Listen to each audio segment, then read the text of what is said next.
శ్రీమతి నమః. మొన్న పుష్ప సినిమా గురించి ఒక వీడియో చేశాం కదా, చిన్నపిల్లల చేత డాన్స్ చేయించారు. పైగా ఆ పాటకి నృత్యం చేసిన చిన్నపిల్లలిద్దరు అన్నా చెల్లెళ్ళట. అన్నా చెల్లెళ్ళతోటి ఫీలింగ్ అని చెప్పి ఆ డాన్స్ చేయిస్తారా? అసలు ఆ తల్లిదండ్రులకు బుద్ధి ఉండక్కర్లా? ఆ తల్లిదండ్రులు కనీసం ఆలోచించక్కర్లేదా? మనం ఏ పాటకి పిల్లల చేత డాన్స్ వేయిస్తున్నామో అని కనీసం ఆలోచించక్కర్లేదా? అంత విచక్షణ జ్ఞానాన్ని కోల్పోయారా? అంటే ఏదైనా ఒక కాంపిటీషన్ లో పార్టిసిపేట్ చెయ్యాలి అంటే ఇలాంటి దరిద్రపు గుర్తు పాటలకి డాన్స్ వేసామంటే ఒప్పేసుకుంటారు అన్నమాట తల్లిదండ్రులు. అలా ఎలా ఒప్పుకుంటారు అసలు?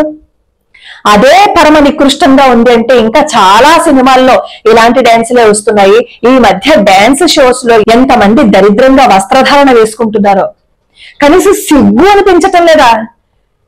మన ఆడవాళ్ళం కదా, మన శరీరాన్ని ఎలా బయట పెట్టుకుంటాం అని కూడా అనిపించట్లేదా? సంక్రాంతికి ఒక సినిమా విడుదలవుతుంది, ఏదో డాకు మహారాజో ఏదోట. ఆ సినిమాలో ఒక చండాలమైన పాట, ఆ పాటకి బిబ్బిడు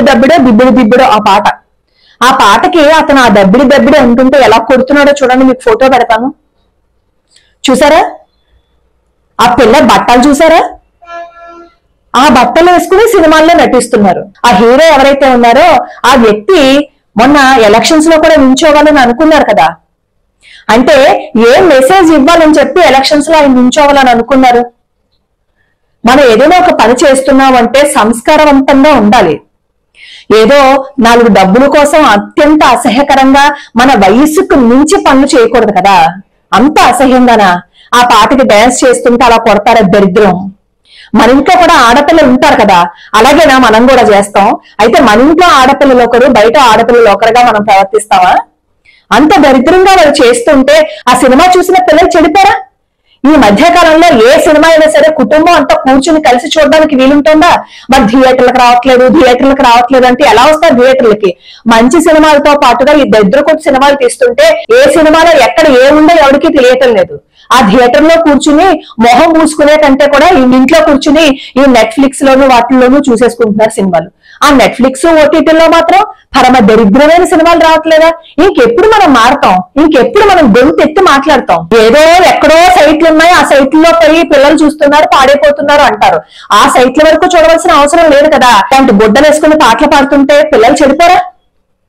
మొన్న కూడా కాలేజీలో చూడండి, ఆ పిల్లలు స్నానం చేస్తుంటే వాడు ఎవడో వెధవ కిటికీ నుంచి చూసాడంటే వాడు ఇలాంటి పాటలు చూసే కదా చెడిపోతారు. ఏదో ఎక్కడో చూడకూడని సైట్లు చూసేసాం అనుకుంటాం. ఇలాంటి దరిద్రపు కొట్ట పాటలు, ఇలాంటి దరిద్రపు సినిమాలు చూస్తే మరి చెడిపోక ఏం చేస్తారు? పైగా ఈ పాటలో నటించిన వ్యక్తి 8 సంవత్సరాల క్రితం ఏం మాట్లాడాడో తెలుసా? ఆడపిల్ల కనిపిస్తే అంట చెప్పడానికి కూడా నాకు నోరు రావటం లేదు. 8 సంవత్సరాల క్రితం పెద్ద సంచలనం అయిపోయింది. అలా మాట్లాడతారా ఆడపిల్లల గురించి అని? అయితే ప్రెగ్నెంట్ చేసేయాలట, లేదు అంటే కమిట్ అయిపోవాలంట. అలాంటి వ్యక్తుల రాజకీయాల్లోకి వచ్చి మేము ఏదో గొప్ప చేసేస్తామని మాట్లాడతారు.